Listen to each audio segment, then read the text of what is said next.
So আমি হচ্ছে 2019 সাল থেকে শুরু করে 2017 পর্যন্ত টোটাল 22টা সিকিউ দিছিলাম গ্রুপের মধ্যে। যেহেতু তোমরা কেউ স্পেসিফিকলি কোনো প্রবলেম বলো নাই, আমি সিরিয়ালি করতে থাকি। আজকে 10টার মতো সিকিউ যদি আমরা সলভ করি, আশা করি আমাদের একটা ব্ল্যাক এন্ড হোয়াইট আন্ডারস্ট্যান্ডিং হয়ে যাবে যে না, বোর্ড পরীক্ষার সিকিউ গুলো আসলে কেমন না। ঠিক আছে, কারণ আমরা এতদিন পর্যন্ত যে স্ট্যান্ডার্ডে প্রবলেম গুলো সলভ করছি সেটা হচ্ছে যে একটা সিঙ্গেল প্রবলেম দিছে ওটা সলভ করছি, বাট সিকিউ ফরম্যাটে কিন্তু এভাবে কিন্তু সলভ করিনি। তো বোর্ড পরীক্ষার প্যাটার্ন বোঝার জন্য সবচেয়ে বেটার বোর্ড পরীক্ষায় কোশ্চেন সলভ করা। আর যেটা সবসময় হয় যে প্রিভিয়াস 1 বছরের বা 3 বছরের বোর্ড পরীক্ষা কোশ্চেন থেকেই সাধারণত দেখা যায় অনেক কিছু রিপিটেড হয়, কিছু হয় না, কিছু হয়, মানে অনেক কিছুই মোটামুটি রিপিটেশন থাকে। তো আর কথা না বাড়ে আমরা শুরু করি। তো আশা করি তোমরা স্ক্রিনে কোশ্চেনটা দেখতে পাচ্ছ। ঠিক আছে, এটা ঢাকা বোর্ড 2019 সালের একটা প্রশ্ন। আমরা উদ্দীপকটা দেখি। 2টা ফাংশন দেওয়া হয়েছে। প্রথম ফাংশনটা হচ্ছে একটা implicit function, explicit function fx is equal two cos x। ঠিক আছে, fx মানে হচ্ছে y, তার মানে এক সাইডে আছে y আর এক সাইডে আছে cos x। আর দ্বিতীয় ফাংশনটা হচ্ছে একটা হচ্ছে কি, এটা হচ্ছে ইমপ্লিসিট ফাংশন, এটা x আর y এর মিলিত ফাংশন, জয়েন্ট ফাংশন। ঠিক আছে, তো x y দুইটাই আছে। আচ্ছা, তারপর আমরা উদ্দীপকটা পড়ে দেখি কি বলছে। উদ্দীপকের মধ্যে বলছে যে প্রথম ক নম্বর প্রশ্ন, সমাকলন করতে বলছে ক নম্বরে integration of dx divided by 4 into f of cos inverse x square plus 9। আচ্ছা, সো আমরা আমাদের fx ফাংশনটাকে দেখি। আমাদের fx কি? আমাদের fx হচ্ছে cos x। তাহলে এখন আমাদের কি বের করতে বললো? f of cos inverse x square. তাহলে x এর জায়গায় আমরা কি বসাচ্ছি? cos ইনভার্স x স্কয়ার বসাচ্ছি। তো ভালো কথা, তাহলে রাইট হ্যান্ড সাইডেও কি হবে? x এর জায়গায় cos ইনভার্স x স্কয়ার বসবে। তোমাদেরকে আমি ইনভার্স ত্রিকোণমিতির কিছুটা আইডিয়া দিছিলাম, সেকেন্ড পেপারের এই টপিকটা কিছুটা পড়াইছিলাম আমরা যখন ডিফারেন্সিয়েশন করতেছিলাম, তখন আমাদের কিছুটা দরকার হয়েছিল ওইটার কনসেপ্টের। তো ওইটার কনসেপ্ট থেকে কি তোমরা বলতে পারবা cos of cos inverse x স্কয়ারকে আমরা কি লিখতে পারি? x স্কয়ার, শুধু x স্কয়ার লিখতে পারি। Very good. তাহলে এখন আমরা ক নম্বরের প্রবলেমটা সলভ করার চেষ্টা করি। ক নম্বর তাহলে কি বলছে? তাহলে আমরা এটা কিন্তু বের করে ফেলছি যে f of cos inverse x স্কয়ারের ভ্যালু হচ্ছে শুধু x স্কয়ার। তাহলে আমাদের ইন্টিগ্রেশন করতে দেওয়া হয়েছে dx divided by 4 of f of cos inverse x square যোগ 9। এই জিনিস ইন্টিগ্রেশন করতে দেওয়া হয়েছে। সো এটার ইন্টিগ্রেশন এখন আমরা পারবো। dx ডিভাইডেড বাই এই যে এই অংশটুকুর ভ্যালু হয়ে যাবে x স্কয়ার, তার মানে হচ্ছে 4x স্কয়ার প্লাস 9। তো এটাকে আমরা একটু আমাদের মতো করে লিখি। dx divided by 4x square কে লিখতে পারি 2x হোল স্কয়ার যোগ 9 কে লিখতে পারি 3 স্কয়ার। আর আমরা জানি integration of x square a square যোগ x স্কয়ার 1/a স্কয়ার যোগ x স্কয়ার ইন্টিগ্রেশন কত? কে বলতে পারবা? 1/a স্কয়ার যোগ x স্কয়ার ইন্টিগ্রেশন কত? 1/a tan inverse x by a। 1/a tan inverse x by a। Very good. তাহলে এখানে a হিসেবে কত আছে দেখো তো। এখানে 3 স্কয়ার যেহেতু আছে, তার মানে এটা হচ্ছে 1/3 হবে। 1/3 tan inverse x by a, মানে 2x/3। আচ্ছা, আমার অ্যানসারটা কি হইছে নাকি আরো কিছু বাকি আছে? 3 দ্বারা গুণ করেন না? না, 1/3 করছি, আমার 1/2 করতে হবে। x এর সহগ হচ্ছে 2, তাহলে x এর সহগটা ভাগ দিয়ে দিতে হয়। ঠিক আছে, তাহলে 1/2 করে দিলাম। ঠিক আছে, তাহলে আমরা শেষমেশ অ্যানসার পাচ্ছি 1/6 ইনটু tan ইনভার্স 2x/3, এটা প্লাস এটা প্লাস। তাহলে এটা হচ্ছে আমাদের ক নম্বরের অ্যানসার শেষ। আশা করি প্রবলেমটা বুঝতে পারছো। ওকে, তাহলে আমরা ক নম্বরের প্রবলেমের সলিউশনটা বুঝতে পারছি। এবার খ নম্বরটা দেখি কি বলছে। খ নম্বরে বলছে 1/x। তাহলে এই দেখো, খ নম্বরের প্রশ্নটাই কপি করে নিয়ে আসি। f of ln x whole square dx, এটার ইন্টিগ্রেশন করতে বলা হয়েছে। আদৌ কপি করা যাবে কিনা দেখি। হ্যাঁ, গেছে। তাহলে দেখো খ নম্বরে আমাদের প্রশ্নটা কি, fx হচ্ছে গিয়ে কত? fx তো হচ্ছে cos x। তাহলে এবার আমরা এই জিনিসটা সলভ করার চেষ্টা করি। fx যেহেতু cos x, তাহলে এটা কি হবে? 1 থেকে 3 1/x root over 1 minus fx হচ্ছে গিয়ে cos x। তাহলে f এর ভিতরে x না বসায় যদি আমি f অফ ln x বসাই, তাহলে রাইট হ্যান্ড সাইডে কি হবে? জাস্ট cos x এর জায়গায় cos অফ ln x বসবে। তাহলে cos অফ ln x, তাহলে এটা আসতেছে কি cos of ln x whole square dx। আচ্ছা, তো আমরা ইন্টিগ্রেশনটা এখানে লিখলাম, তাহলে এই জিনিসের ইন্টিগ্রেশন করতে হবে, রাশিটা এক্সপ্রেস করতে পারছি। তো এবার তোমরা বলো দেখি এখানে কাকে জেড ধরলে প্রবলেমটা সলভ হয়ে যাবে? ln x কে এক্স্যাক্টলি, আমরা যদি ln x কে জেড ধরি তাহলে খুব ইজিলি জিনিসটা সলভ হয়ে যাবে, কারণ কারণ হচ্ছে এখানে 1/x আছে, এখানে dx আছে, তাহলে ln x এর ডিফারেন্সিয়েশন আমরা পাচ্ছি 1/x dx dz। আর আমরা জাস্ট এটাকে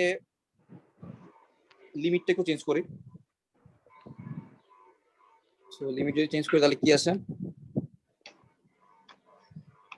x আর হচ্ছে z এর লিমিট দিব, x এর রেঞ্জ হচ্ছে 1 থেকে 3, তাহলে যদি আমরা x এর জায়গায় 1 বসাই, ln 1 এর মান কত? 0। আর x এর জায়গায় যদি 3 বসাই তাহলে আমরা z এর মান কত পাচ্ছি? z এর মান পাচ্ছি ln 3। তাহলে আমাদের জিনিসটা চেঞ্জ হয়ে যাচ্ছে, 1 থেকে 3 এর জায়গায় হবে 0 থেকে ln 3, দেন 1/x ইনটু dx, এই অংশের পরিবর্তে আমি বসায় দিচ্ছি হচ্ছে dz, আর root over 1 minus cos of ln x whole square, এটাকে আমরা ln x এর জায়গায় z বসাই দিব, তাহলে 1 মাইনাস cos স্কয়ার z বসবে। তো এখন দেখো খুব simple problem, 1 minus cos square z মানে হচ্ছে sin স্কয়ার z, তাহলে root over sin square z মানে কি এটাও আমরা বুঝি, sin z হবে, sin z এর ইন্টিগ্রেশন একদম ইজি। এগুলাই basically board question, 30 minute 40 minute সময় থাকে একটা সৃজনশীল সলভ করার জন্য, তো বাট সৃজনশীল গুলো বাস্তবে অনেক সহজ। তো এটা রুট করলে পাচ্ছি এখানে sin z dz 0 থেকে ln 3, দেন sin z এর ইন্টিগ্রেশন কত হবে সেটাও জানি, sin z এর ইন্টিগ্রেশন হবে মাইনাস cos z, তো এটার লিমিট হচ্ছে 0 থেকে ln 3, দেন আমরা আমাদের ভ্যালু বসালে পাচ্ছি minus cos of ln 3 minus cos of 0, আমরা এই পাচ্ছি হচ্ছে আমাদের অ্যান্সার। ঠিক আছে, তার মানে এটা তুমি যদি ক্যালকুলেট করো, তো অথবা এইভাবে রেখে দিলেও সম্ভবত হবে। যেমন cos 0 এর ভ্যালু তো জানি, cos 0 এর ভ্যালু কত? cos 0 এর ভ্যালু হচ্ছে π/2 cos 0 জায়গায় বসাইতে পারি। আর এখানে আর অন্য কোনো ভ্যালু? cos 0 এর মান ভাই 1 না? সরি কি বলতেছি, cos ইনভার্স বলতেছি। আচ্ছা, cos 0 এর ভ্যালু হচ্ছে এখানে 1 বসাই দিবা, ঠিক আছে। আর cos অফ ln 3 কে আসলে চেঞ্জ করার কোনো সুযোগ নাই, এটার ভ্যালু বের করার কোনো দরকার নাই। আর cos 0 এর ভ্যালু হচ্ছে 1, তাহলে -1 আর বাইরে একটা মাইনাস আছে, এখানে হচ্ছে +1, সো অ্যানসার আসতেছে 1 মাইনাস cos অফ ln 3, এটাই হচ্ছে আমাদের 6 নম্বরের অ্যানসার।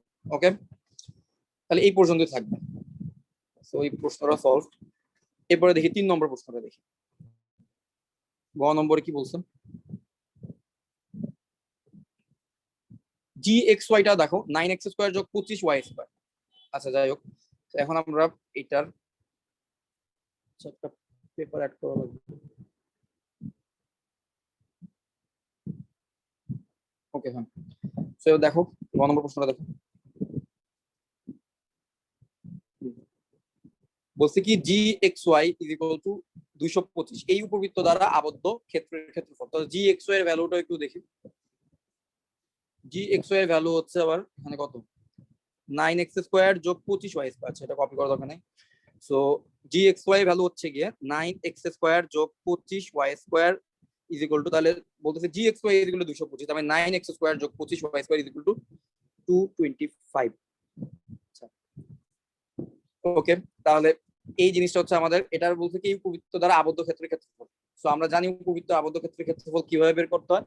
উপবৃত্ত দ্বারা আবদ্ধ ক্ষেত্রের ক্ষেত্রফল বের করার জন্য প্রথমে তোমার লিমিট বের করতে হবে। লিমিট বের করার জন্য আমরা কি করি, আমরা y এর জায়গায় 0 বসাই, এই ফাংশনে আমরা y = 0 বসে আমরা x এর লিমিটটা বের করি, x এর লিমিট বের করি, তারপর হচ্ছে আমরা ইন্টিগ্রেশনটা করলেই চলবে। তাহলে আমরা এখানে y এর জায়গায় 0 বসাই, y এর জায়গায় 0 বসালে কত আসবে? এই পুরো অংশটুকু 0 হয়ে যাবে, পাচ্ছি হচ্ছে 9x স্কয়ার = 225। তাহলে x স্কয়ার কত আসবে? ক্যালকুলেটর বসায় দেখো x স্কয়ার কত আসে? 25। x স্কয়ার যদি 25 আসে তাহলে x হবে +-5, তার মানে -5 থেকে +5 রেঞ্জের মধ্যে ইন্টিগ্রেশনটা করলেই চলবে। সো আমরা আমাদের লিমিট পেয়ে গেছি, একটা হচ্ছে -5 আর একটা হচ্ছে +5, এটা হচ্ছে লোয়ার লিমিট আর একটা হচ্ছে আপার লিমিট। আচ্ছা, এখন আমাদের ফাংশনটা দরকার, কারণ আমাদের এখানে যে ফাংশনটা দেওয়া হয়েছে এটা কিন্তু একটা ইমপ্লিসিট ফাংশন আর যেটাকে আমার এক্সপ্লিসিট করতে হবে। এক্সপ্লিসিট করতে হলে কি করতে হয়, এক পাশে ওয়াই রাখতে হবে, আরেক পাশে বাকি সবাইকে রাখতে হবে।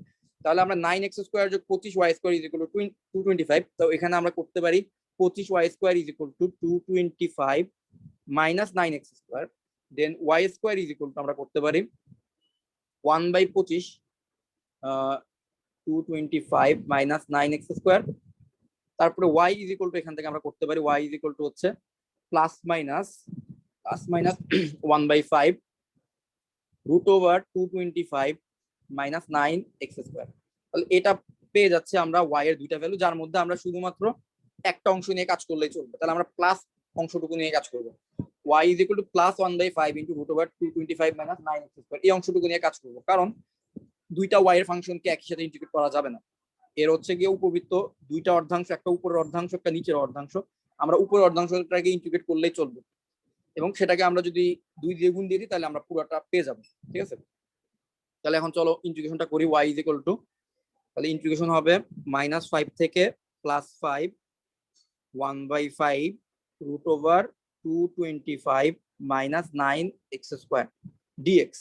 তাহলে এই অংশটুকুর ইন্টিগ্রেশনের রেজাল্ট বের করলেই আমাদের চলবে। সো এটাও আশা করি আমরা পারবো। সো এটা এই ধরনের প্রবলেম সলভ করার একটা আচ্ছা, এই ধরনের প্রবলেম তো ডিরেক্ট আমাদের একটা ফর্মুলাই আছে, তাই না? আমরা ডিরেক্ট ফর্মুলা দিয়ে কিন্তু চাইলে করতে পারবো। তো তোমরা দেখো এটা ডিরেক্ট ফর্মুলা দিয়ে যদি করো, এখানে যদি কার মনে আছে? হ্যাঁ বলো, y এর ভ্যালু হবে y ধরে যদি করি ভাই, dy ধরে যদি করি, তাহলে কি নিচের পার্টটা বের হবে না? না না না, dy ধরে না, মানে তুমি যদি মাইনাস অংশ নিয়ে করো তাহলে তোমার নিচের অংশের ক্ষেত্রফলটা বের হবে। আর তুমি যদি dy এর সাপেক্ষে করতে চাও তাহলে তাহলে তোমার লিমিট তো y এর লিমিট লাগবে, কিন্তু আমি তো x এর লিমিট বের করছি। x এর লিমিট বের করার জন্য আমি y এর জায়গায় 0 বসাইছি, তখন তো তোমার লাগবে কার লিমিট? y এর লিমিট লাগবে। তাহলে তোমার x এর জায়গায় 0 বসাইতে হবে, x এর জায়গায় 0 বসাই তোমার y এর লিমিট দরকার হবে। বুঝতে পারছো? তখন কি অ্যানসার সেম হবে? তখন দেখি সব ক্ষেত্রে সেম হয় না, এখানে সেম, হ্যাঁ এখানে সেম হবে, এখানে সেম হবে। তখন তুমি প্রথমে এই অংশটুকু এরিয়া বের করবা, তারপর ওইটাকে 4 দিয়ে গুণ করে দিলে চলবে। ঠিক আছে, অথবা হ্যাঁ সেমই আসবে, সেম আসবে, তখন অ্যান্সার সেমই আসবে, সমস্যা নেই। আচ্ছা, তো এই অংশের ইন্টিগ্রেশনটা তোমরা একটু দেখো, তোমরা একটু করার চেষ্টা করো।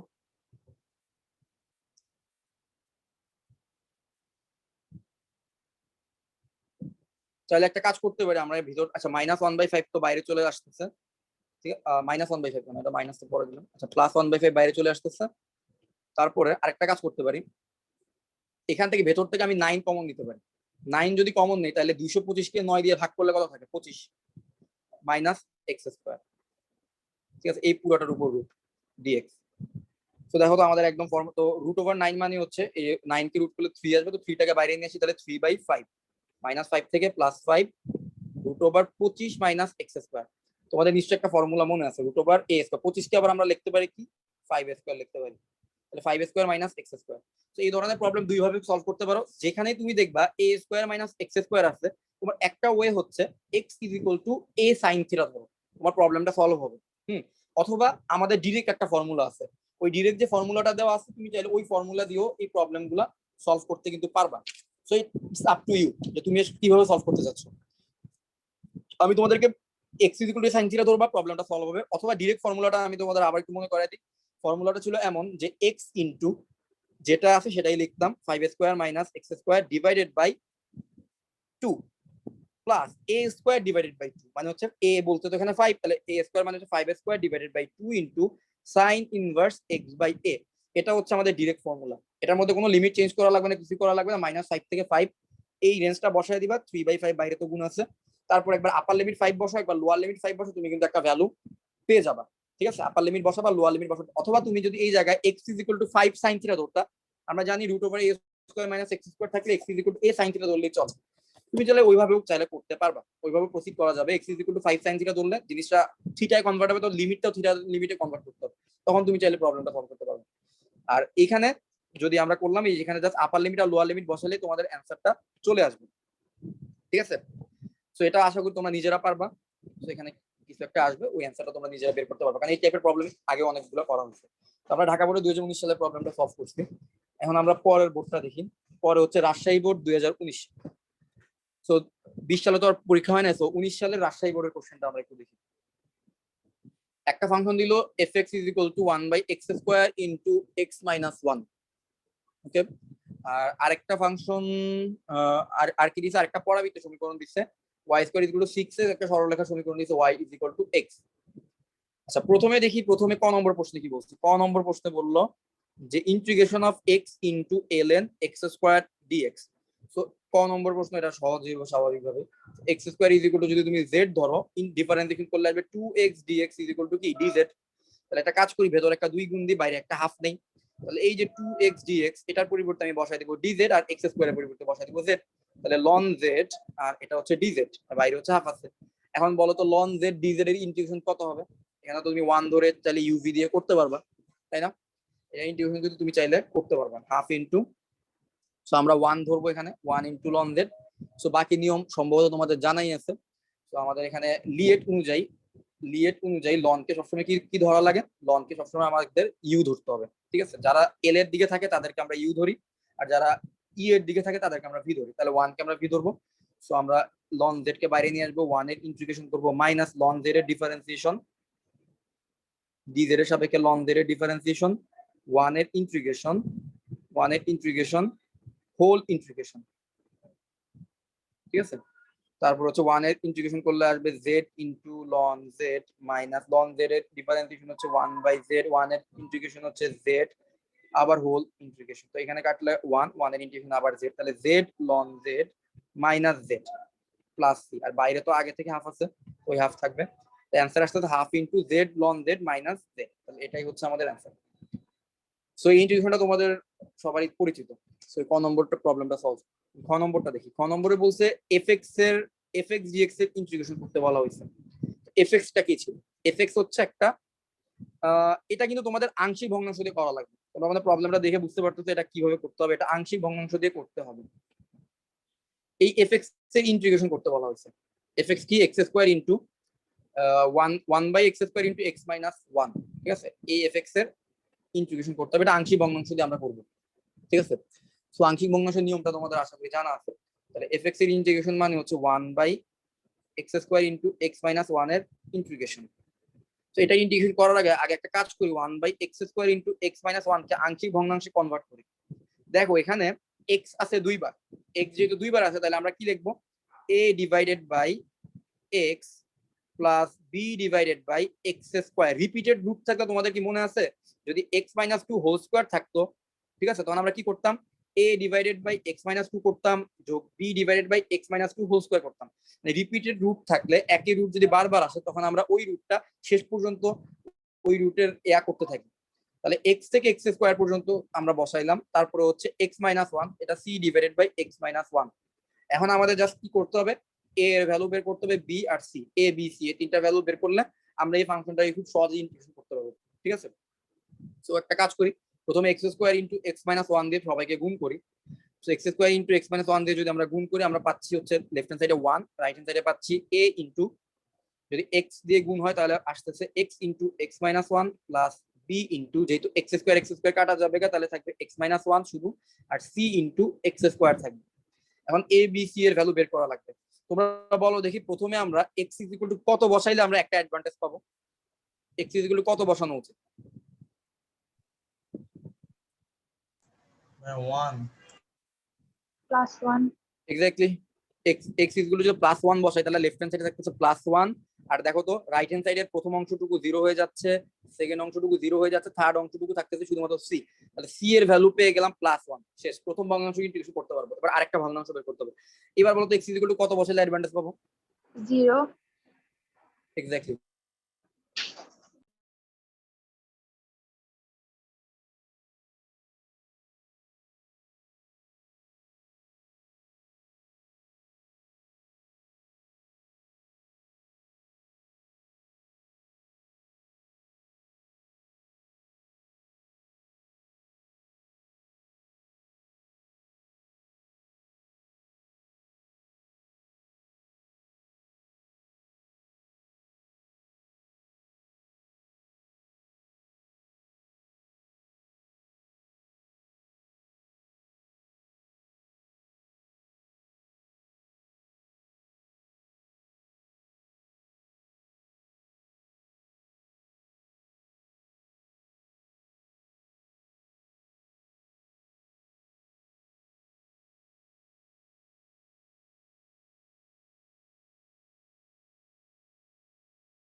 আচ্ছা, নেটে সম্ভবত একটু সমস্যা হয়েছিল, তোমরা এবার শুনতে পাচ্ছ? জি ভাইয়া। ওকে, একটু ওয়েট করো।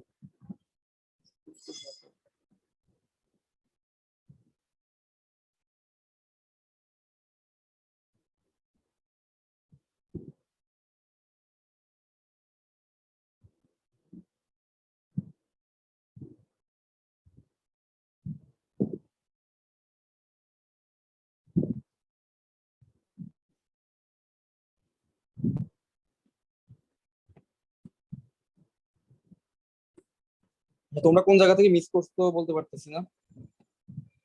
এমনিতে এই এই প্রবলেমটা তোমরা বুঝতে পারছো নিশ্চয়ই। এখানে আমি হচ্ছে যে দেখো, আংশিক ভগ্নাংশটা সলভ করলাম, সলভ করার পর আমার এ এর ভ্যালু আসছে হচ্ছে -1, বি এর ভ্যালু -1, সি এর ভ্যালু হচ্ছে 1 আসছে।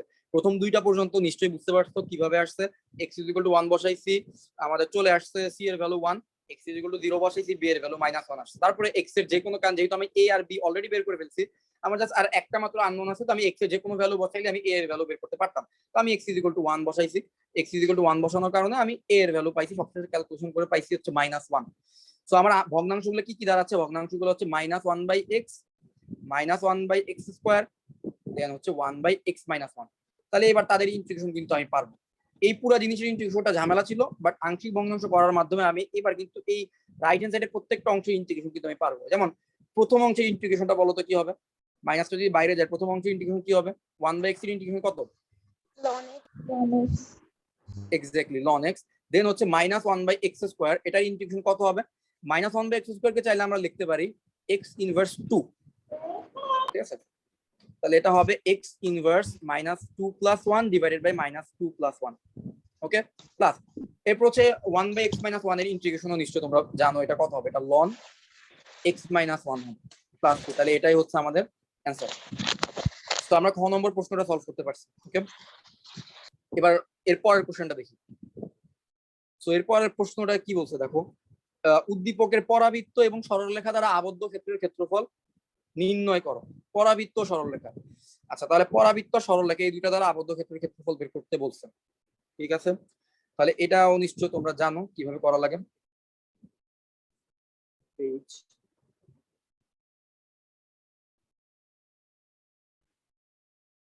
ওকে, সো পরাবৃত্ত কত ছিল?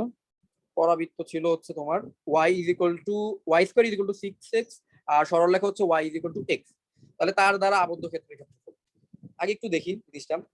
আমাদের কোনো চিত্র কিন্তু আদৌ লাগে না, তারপরও চিত্র দিয়ে তোমাদেরকে বোঝার জন্য দেখাবো। y² = 6x, আর একটা সরলরেখা দিচ্ছে y = x। সো মানে দুইটা বক্ররেখার মধ্যবর্তী ক্ষেত্রফল বের করতে বলা হয়েছে, যেখানে আমাদের ক্ষেত্রফল বের করার জন্য কোনো লিমিট দেওয়া নেই। সো এই ধরনের প্রবলেমে আমরা কি করি, তোমরা কি বলতে পারবা?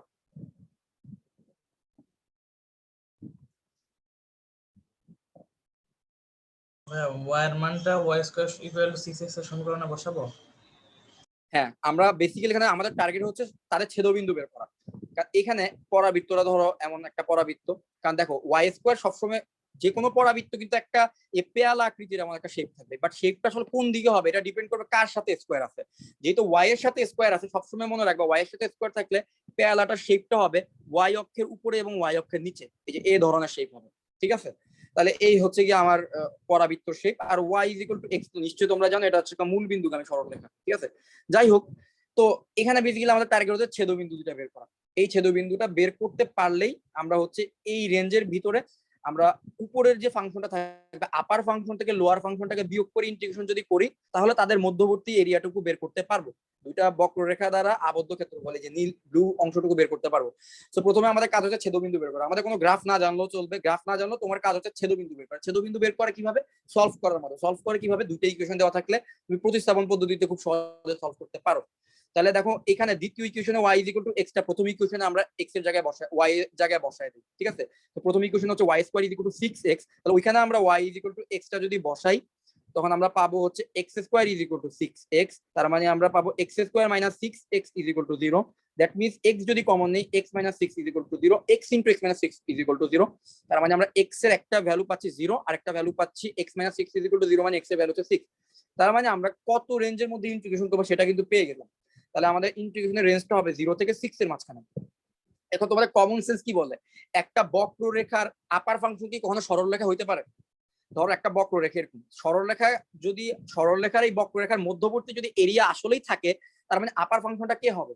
সরলরেখাটা হবে না অবশ্যই, এটাকে সরলরেখা হবে, কারণ এই ধরনের পেয়াল আকৃতি শেপে কিন্তু সরলরেখাটাই হবে। অন্য কেসে অন্য বক্ররেখার ক্ষেত্রে বক্ররেখা হইতে পারে, বাট এই ধরনের কেসে কিন্তু সরলরেখাটাই হচ্ছে লোয়ার ফাংশন হবে আর বক্ররেখাটাই হচ্ছে আপার ফাংশন হবে।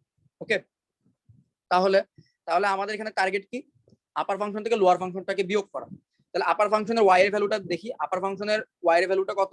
Y square is equal to যদি 6x হয় তাহলে ওয়াই ইজ ইকুয়াল টু কত হবে? Y is equal to √6x plus minus √6x, but আমি মাইনাসের অংশটুকু নিব না, কারণ মাইনাসের অংশটুকু তো x অক্ষের নিচের দিকে, যেটা আমার দরকার নেই ইন্টিগ্রেশনের মধ্যে। তাহলে আমরা y is equal to plus √6x নিলাম, যেটা হচ্ছে আমার এই পরাবৃত্তটা, এটা হচ্ছে আপার ফাংশন, আর এই হচ্ছে কি আমার সরলরেখাটা যেটা আমার লোয়ার ফাংশন। তাহলে আমাদের কাজ কি 0 থেকে 6 এই রেঞ্জের মধ্যে আপার ফাংশন হচ্ছে √6x থেকে লোয়ার ফাংশন হচ্ছে √6x না, বেসিক্যালি এটা হবে √6 ইন্টু √x, কারণ y square is equal to 6x ছিল, তো যদি রুট করে দেই 6 এর রুট হবে √6 আর x এর রুট হবে √x। তাহলে এটা থেকে √x থেকে বিয়োগ করতেছি কত? x কে বিয়োগ করতেছি, তারপরে ইন্টিগ্রেশন করতেছি। তাহলে এবার যদি ইন্টিগ্রেশনটা করি আলাদাভাবে হচ্ছে √6 বাইরে যাবে, শুধু √x এর ইন্টিগ্রেশন হবে 0 থেকে 6 এর মাঝখানে, মাইনাস আলাদাভাবে শুধুমাত্র x এর ইন্টিগ্রেশন হবে 0 থেকে 6 এর মাঝখানে। তো এই জিনিসটা নিশ্চয়ই তোমরা পারবা। √x মানে হচ্ছে x to the power half, আর এটা ইন্টিগ্রেশন করলে আসবে x to the power half plus 1 divided by half plus 1। তারপর তার মধ্যে রেঞ্জ লিমিট থাকবে 0 থেকে 6, এটা তোমরা বসায় দিবা। তারপর মাইনাস x এর ইন্টিগ্রেশন হচ্ছে x স্কয়ার ডিভাইডেড বাই 2, তার রেঞ্জ হচ্ছে 0 থেকে 6, এটা তোমরা বসায় দিবে। বসায় দিলে তোমরা এখানে একটা এরিয়া পাবা, সেটা হবে তোমাদের অ্যানসার। আশা করি এই প্রবলেমটা বুঝতে পারছো। তাহলে এই প্রবলেমটা বোঝার মাধ্যমে আমাদের এটা কোন বোর্ড ছিল? রাজশাহী বোর্ড 2019 সালের প্রবলেমটা কিন্তু সলভ। আচ্ছা, এরপরে দেখি কোন বোর্ড আছে, দিনাজপুর বোর্ড 2019 সাল। আচ্ছা দেখি এই প্রবলেমটা কিভাবে সলভ করা যায়, এখানে কি কি আছে। প্রথমে আমাদের হচ্ছে fxy, একটা ফাংশন দেওয়া হয়েছে fxy, আর u ইজ ইকুয়াল টু দেওয়া হয়েছে e to the power x। আচ্ছা কোশ্চেনটা পড়ি। ক নম্বর প্রশ্নে বলা হয়েছে ln x to the power 4 dx। বলো দেখি এটা ইন্টিগ্রেশন কিভাবে করবা, কেউ বলতে পারবা? লন কে ইউ ধরবো, এক্স্যাক্টলি, লন কে ইউ ধরবো। আমি ভাবছি কি তোমরা x টু দি পাওয়ার 4 দেখে আবার ভয় পেয়ে যাবে, না ওইটা করা যাবে না, কারণ এই লন x to the power 4 integration তুমি জানো না, লিয়েট অনুযায়ী করবা। লিয়েট অনুযায়ী তোমরা কি করবা, লন কে ইউ ধরবো, সুতরাং loan x to the power 4 বাইরে চলে আসবে, 1 এর ইন্টিগ্রেশন হবে minus ddx of loan x to the power 4 integration of 1। তারপরে যে রেজাল্টটা পাবা সেই রেজাল্টটাকে আবার তোমার ইন্টিগ্রেশন করা লাগবে। তো এগুলো আমরা ইউভি ইন্টিগ্রেশন কিভাবে অ্যাপ্লাই করা লাগে প্রোডাক্ট রুল, সে ইন্টিগ্রেশনের ক্লাসগুলোতে কিন্তু ডিটেইলস দেখছি। সো ওই রুলস অনুযায়ী তোমরা করতে থাকলে তোমরা এখানে রেজাল্টটা কি পাবা দেখো, ln x to the power 4 আর 1 এর ইন্টিগ্রেশন আসবে হচ্ছে x minus ln x to the power 4 এর ডিফারেন্সিয়েশন কি, ln x to the power 4 এর ডিফারেন্সিয়েশন হচ্ছে 1 by x to the power 4। তারপরে x টু দি পাওয়ার 4 এর কে আবার তোমার ডিফারেন্সিয়েশন করতে হবে, চেইন রুল কি বলে। সো লন x এর ডিফারেন্সিয়েশন হচ্ছে 1 বাই x, বাট এখানে তো লন x ছিল না, ছিল লন x টু দি পাওয়ার 4, তাহলে লন x to the power differentiation হবে 1 by x to the power 4। যেহেতু x এর জায়গায় x টু দি পাওয়ার 4 ছিল, কাফারা হিসেবে আমরা x টু দি পাওয়ার 4 কে আবার ডিফারেন্সিয়েশন করব, তাহলে আমরা পাচ্ছি 4x3। তারপরে আবার 1 এর ইন্টিগ্রেশন কি আসবে, আবার x আসবে, তো হোল ইন্টিগ্রেশন। তো দেখো x টু দি পাওয়ার 4 এই যে x3 আর x এর সাথে কাটাকাটি যাবে, শুধু থাকবে 4, তার মানে ln x to the power 4 x into ln x to the power 4 minus এখানে থাকতেছে শুধুমাত্র 4 আর 1 এর ইন্টিগ্রেশন হচ্ছে, তার মানে আমরা এখানে লিখতে পারি 4x লিখতে পারি একসাথে, 4x প্লাস 3। এটাই হচ্ছে আমাদের অ্যানসার। এই ক নম্বরের প্রশ্নটা সহজ ছিল, ইউভি একবার ইউভি করলে কিন্তু সলভ হয়ে গেল। আচ্ছা এবার আমরা দেখি খ নম্বরের প্রশ্নটা কি বলছে। দিনাজপুর বোর্ড 2019 সালে খ নম্বর কি বলছে, u square divided by 1 plus u square into dx, এটা ইন্টিগ্রেশন করতে বলা হয়েছে। খ নম্বরে বলা হয়েছে u square divided by 1 plus u square dx, u square divided by 1 plus u square dx 0 থেকে ln 2, এটা হচ্ছে তার লোয়ার লিমিট আর আপার লিমিট, যেখানে আবার ইউ এর ভ্যালুটা তোমার দিয়ে দেওয়া হয়েছে, u is equal to e to the power x. তাহলে ইউ যদি ই টু দি পাওয়ার এক্স হয়, তাহলে ইউ এর ভ্যালুটা যদি বসাই দিই এখানে, তাহলে এখানে কত আসবে,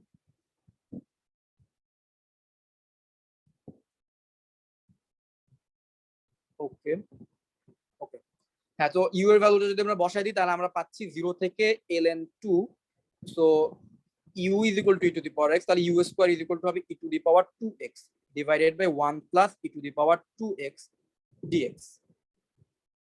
সো এখানে আসলে বলার কিছুই নাই, কাকে z ধরবা, e to the power 2x z ধরলে ডিফারেন্সিয়েশন যদি করি আমরা পাবো 2 into e to the power 2x dx is equal to dz.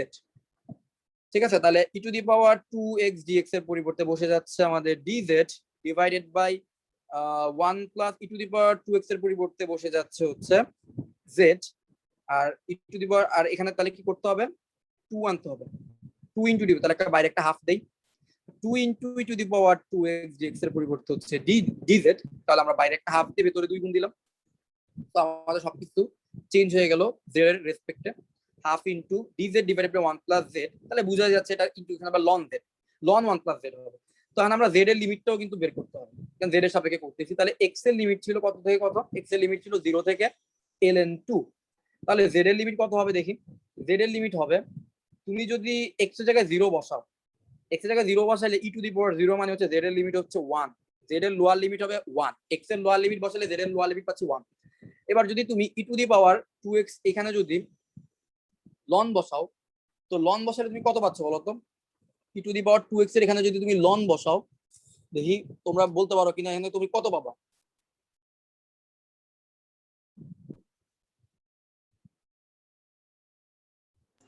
Four.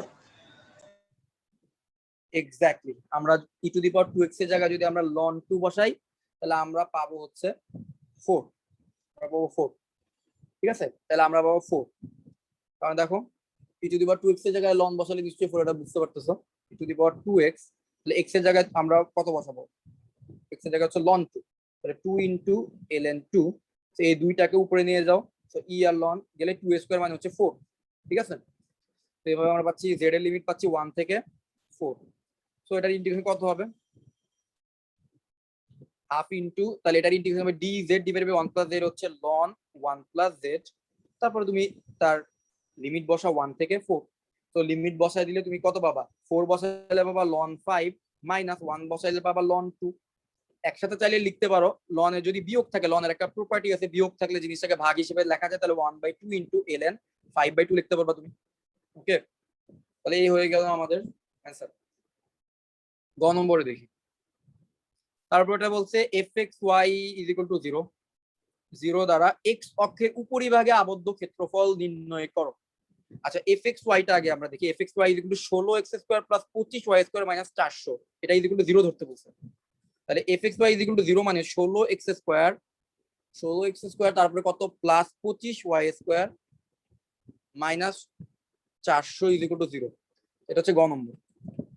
তাহলে এটা যদি 0 হয় তাহলে 16x² + 25y² আমরা লিখতে পারি 400। সো এটা কার ইকুয়েশন বলো তো, এতদিন তো চিনে যাওয়ার কথা,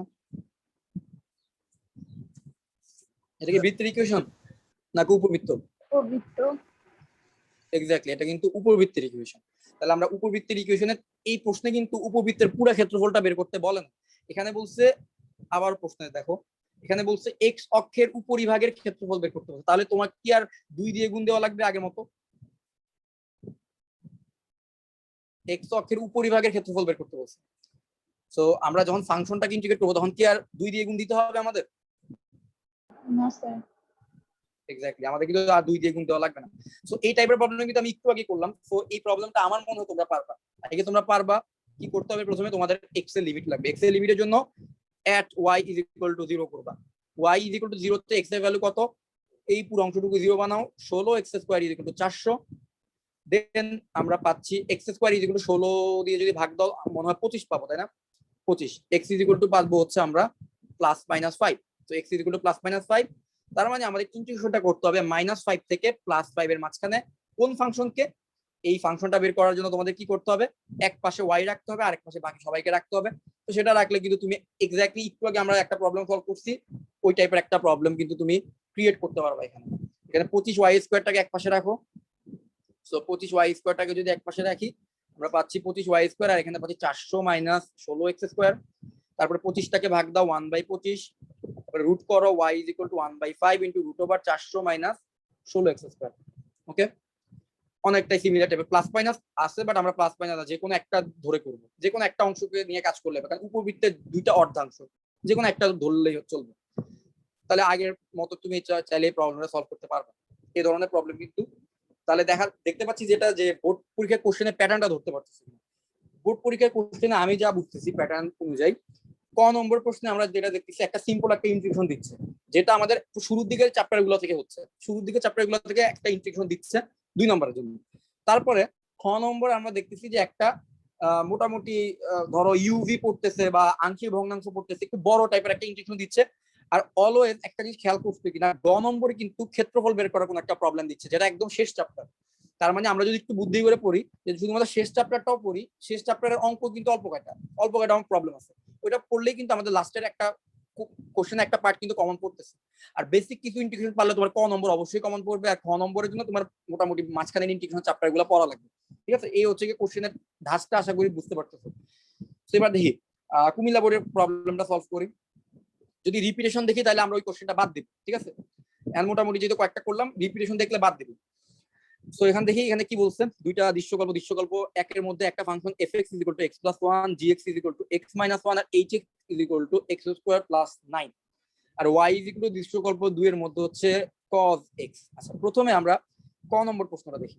ক নম্বরে বলছে কি 1 থেকে 2 এই লিমিটের মধ্যে x³ আর e⁴ এটার ইন্টিগ্রেশন করতে বলা হয়েছে।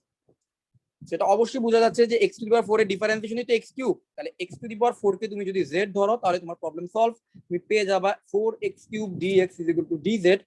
তার মানে আমরা যদি বাইরে একটা 1/4 নেই, তাহলে ভেতরে একটা 4 গুণ দিই, 4x³ e⁴ dx 1 থেকে 2। তাহলে পরের লাইনে আমরা কি করতে পারবো, আর z এর লিমিটটা যদি আমরা চেঞ্জ করি, x এর লিমিট হচ্ছে 1 থেকে 2, তাহলে z এর লিমিট আমরা কত পাবো, x এর জায়গায় 1 বসাও, তুমি z এর জায়গায় পাচ্ছ 1 এই ফাংশনের মধ্যে। এবার তুমি এই ফাংশন x এর জায়গায় 2 বসাও, তাহলে 2⁴ মানে তুমি z এর জায়গায় পাচ্ছ 16, তাহলে 1/4 1 থেকে 16 4x³ dx এটার পরিবর্তে বলবে dz, আর e⁴ এর পরিবর্তে বলবে e⁴z। তো ইন্টিগ্রেশন কি আসতেছে, e⁴z আসবে, লিমিট বসাও 1 থেকে 16 1/4, তার মানে হচ্ছে 1/4 e⁴ মাইনাস হচ্ছে e। এই হচ্ছে গিয়ে তোমার ক নম্বর প্রশ্নের সলিউশন। এবার খ নম্বর প্রশ্নটা দেখি। খ নম্বর প্রশ্নটা দেখে যা বুঝতেছি, এটা একটা আংশিক ভগ্নাংশের টাইপ দিছে সম্ভবত। সো আংশিক ভগ্নাংশটা একটু দেখি। বলছে fx / gx * hx। আচ্ছা ঠিক আছে, তাহলে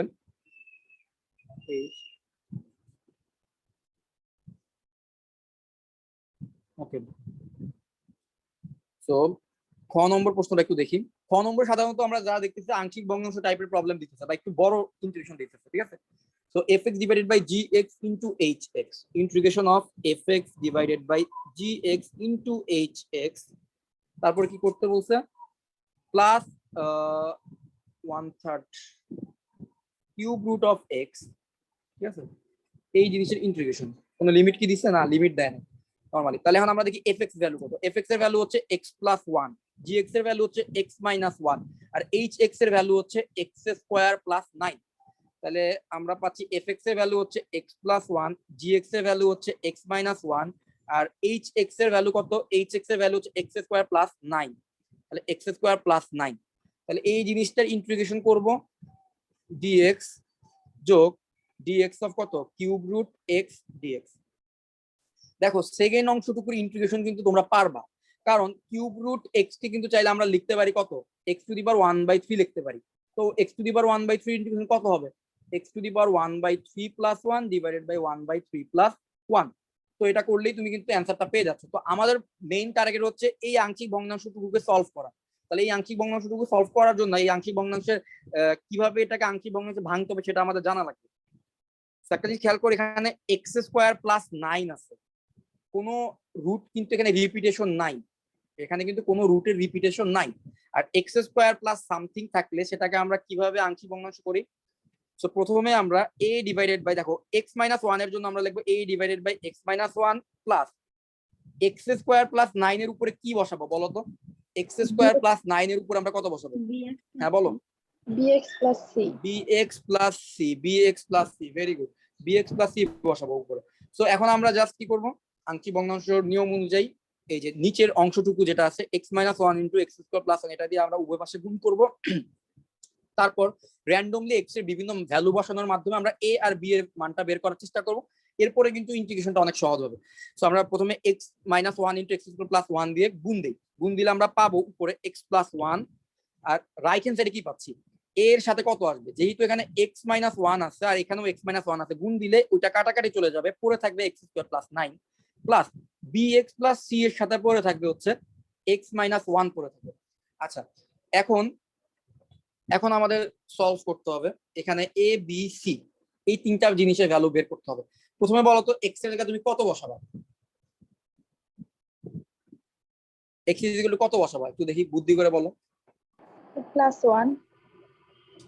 exactly, x is equal to যদি প্লাস ওয়ান বসে তাহলে এই পুরো অংশটুকু কিন্তু জিরো হয়ে যাবে, কারণ এই অংশটুকু জিরো, তাহলে বি এক্স সি এক্স এরা পুরোটা জিরো হয়ে যাবে। তখন আমি কিন্তু সহজেই এ এর ভ্যালুটা বের করবো। একজনের ভ্যালু বের হয়ে গেলে আমরা পরবর্তীতে বাকি ভ্যালুগুলো কিভাবে বের করা যায় সেটা কিন্তু আশা করি বুঝতে পারবো, ঠিক আছে। আচ্ছা, so x is equal to যদি প্লাস ওয়ান বসাই তাহলে লেফট হ্যান্ড সাইডে পাচ্ছি হচ্ছে ওয়ান প্লাস ওয়ান মানে হচ্ছে লেফট হ্যান্ড সাইডে টু, রাইট হ্যান্ড সাইডে কত পাচ্ছি a into one plus nine plus পুরোটা তো জিরো, তাহলে আমরা পাচ্ছি two is equal to ten a. তার মানে এ ইজ ইকুয়াল টু কত পাচ্ছি, এ ইজ ইকুয়াল টু পাচ্ছি ওয়ান বাই ফাইভ। তাহলে এ এর ভ্যালু বের করে ফেলছি। এখন আমার টার্গেট হচ্ছে বি আর সি এর ভ্যালু বের করা। তাহলে বলো তোমার এক্স ইজ ইকুয়াল টু কত বসাইলে তুমি আরেকটা অ্যাডভান্টেজ পাবা,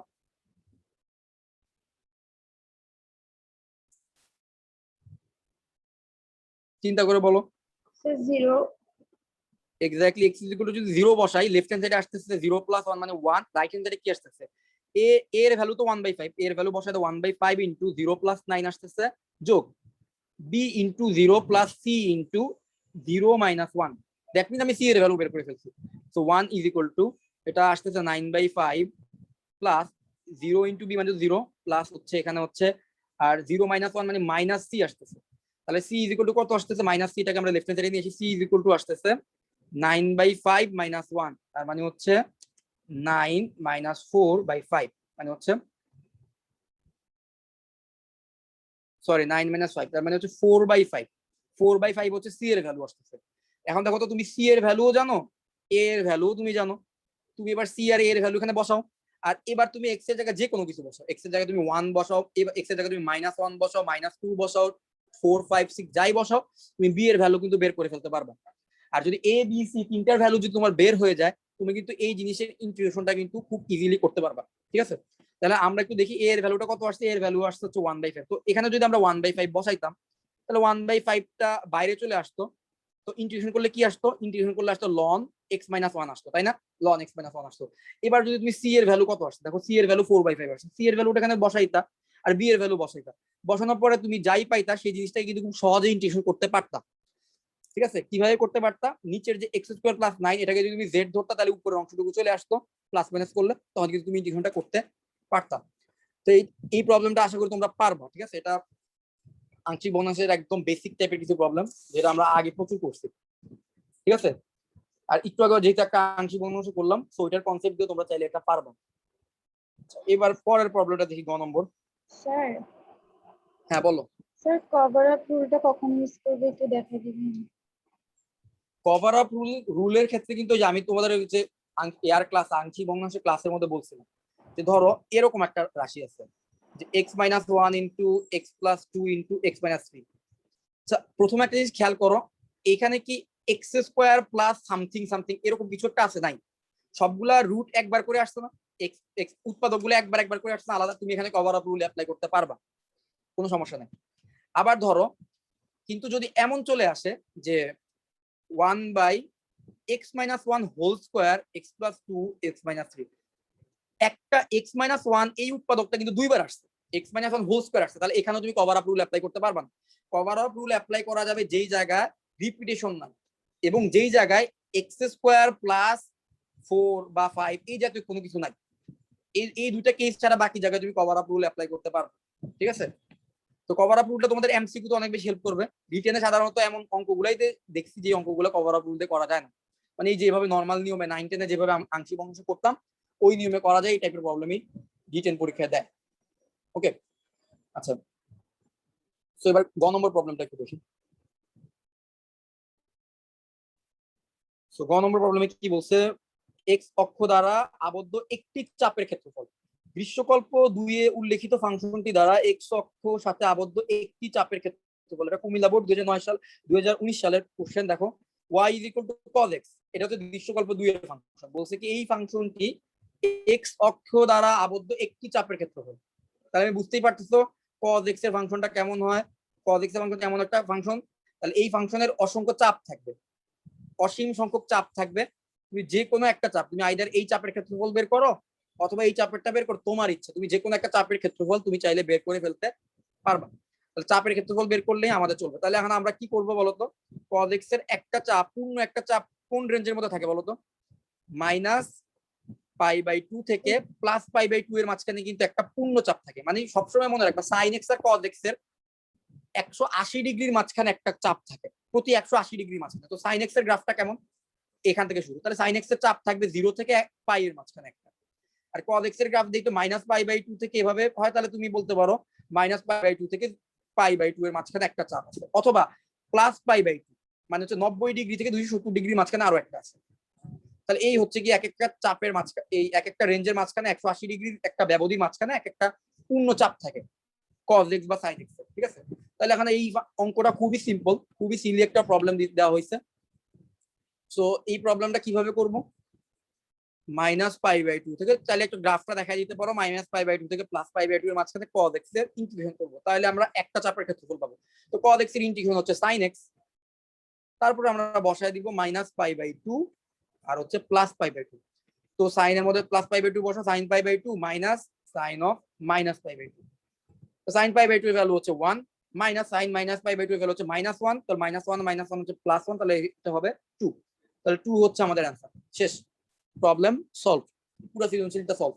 ওকে, তাহলে এই প্রবলেমটাও সলভ হইলো। এবার চট্টগ্রাম বোর্ড 2019 সালের প্রবলেমটা দেখি আমরা। আর দুইটা প্রবলেম দেখলে আমার মনে হয় চলবে, কারণ তোমরা মোটামুটি তোমাদেরকে একটা আইডিয়া দেওয়া আর কি, যে প্রবলেমগুলো কেমন টাইপের প্রবলেম আসে এখানে বোর্ড পরীক্ষায়। তবে তোমরা যদি এই কাজটা করতা সেটা বেশি ভালো হইতো, যে তোমরা যদি আমাকে বলতা যে ভাই এই 22টা সৃজনশীলের মধ্যে এই 5টা সৃজনশীলে আমাদের সমস্যা হচ্ছে, বাকিগুলো আমরা পারতেছি, তাহলে আমার জন্য আর একটু সহজ হইতো, যে হয়তো সহজগুলো বারবার না করে আমি হচ্ছে এক্স্যাক্টলি তোমাদের প্রবলেম বেসড আমি জিনিসগুলোকে ইয়া করতে পারতাম। ঠিক আছে, কিন্তু এখন তো তোমাদের প্রবলেম কোনটা আমি জানি না, আসলে প্রয়োজন কোনটা আর আমি কোনটা করাচ্ছি সেটা আসলে বোঝা মুশকিল। তো আজকে আমি করাই দিচ্ছি, 6টা 7টা যাই পারি করাই দিচ্ছি। তো তোমরা বাসায় একটু দেখবা সবগুলা সৃজনশীলের মধ্যে তোমাদের কোথায় কোথায় প্রবলেম। তো ওই প্রবলেম গুলো জানাইলে আমি নেক্সট ক্লাস হয়তো বা তোমাদের প্রবলেমকে টার্গেট করে একটা ক্লাস নিব। ঠিক আছে, ওকে, আমরা এবার এই সৃজনশীলটাতে দেখি। fx ইজ ইকুয়াল টু হচ্ছে x আর gx ইজ ইকুয়াল টু হচ্ছে cos ইনভার্স x স্কয়ার। এটা চট্টগ্রাম বোর্ডে আসছিল। সো প্রথমে কি বলছে, প্রথমে ক নম্বর প্রশ্নে দেখো, ক নম্বরে বলছে integration of cot square 7x যোগ sec স্কয়ার 9x, এই জিনিসটা ইন্টিগ্রেশন করতে বলা হয়েছে। তুমি cot স্কয়ার 7x এর ইন্টিগ্রেশন কিন্তু তুমি জানো না, কিন্তু তুমি cosec স্কয়ার এর ইন্টিগ্রেশন কিন্তু তুমি জানো। ওকে, আমরা জানি cosec square x minus cot square x, cosec square x minus cot square x is equal to হচ্ছে 1। তাহলে cot স্কয়ার 7x কে তুমি কি লিখতে পারবা, cosec square 7x minus 1 is equal two তুমি লিখতে পারবা cot স্কয়ার 7x। তাহলে cot স্কয়ার 7x এর জায়গায় আমরা বসাই দিব cosec স্কয়ার 7x মাইনাস 1, তারপরে sec square 9x, sec square 9x এর মতো থাকুক, যোগ sec স্কয়ার 9x, এই পুরো জিনিসের ইন্টিগ্রেশন। সো এখন দেখো, প্রথমে আমরা sec স্কয়ার 9x এর ইন্টিগ্রেশনটা করি। 10x এর ডিফারেন্সিয়েশন হচ্ছে sec স্কয়ার x। ওকে, তাহলে sec স্কয়ার 9x এর ইন্টিগ্রেশন হবে 10 9x, আর যেহেতু x এর সহগ হচ্ছে 9, তাহলে তোমাকে 9 দিয়ে ভাগ দিতে হবে। ডিফারেন্সিয়েশনে গুণ দিতাম, ইন্টিগ্রেশনে ভাগ দিই, আর কিছুই না। তাহলে 1/9 * 10 9। এবার 1 এর ইন্টিগ্রেশন হচ্ছে -x, -1 এর ইন্টিগ্রেশন হচ্ছে মাইনাস। এবার আসো cosec square 7x, cot x এর ডিফারেন্সিয়েশন হচ্ছে minus cosec square x, minus cosec square x।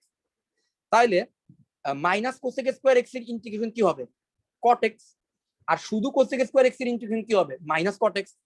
তাহলে cosec স্কয়ার 7x এর ইন্টিগ্রেশন হবে basically minus cot 7x, minus cot 7x। আর যেহেতু x এর সহগ হচ্ছে 7, তাই আমরা এটাকে ভাগ দিব 7 দিয়ে। তো -1/7 * cot 7x - x + 1/9 * 10 9x + c। তাহলে এটা হচ্ছে আমাদের ক নম্বর প্রবলেমটা সলভ হইল। ওকে, তো এবার খ নম্বর দেখি। খ নম্বর কি বলছে, fx ইন্টু gx dx, এই জিনিসটা ইন্টিগ্রেশন করতে বলা হয়েছে। বুঝে যাচ্ছে ইউভি পড়বে, fx ইন্টু gx dx। ওকে, তো খ নম্বর প্রবলেমটা একটু দেখি। fx ইন্টু gx dx, এটার ইন্টিগ্রেশন।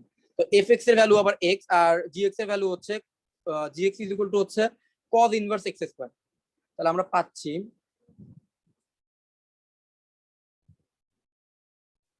এখানে পাচ্ছি কত, x into cos inverse x square dx।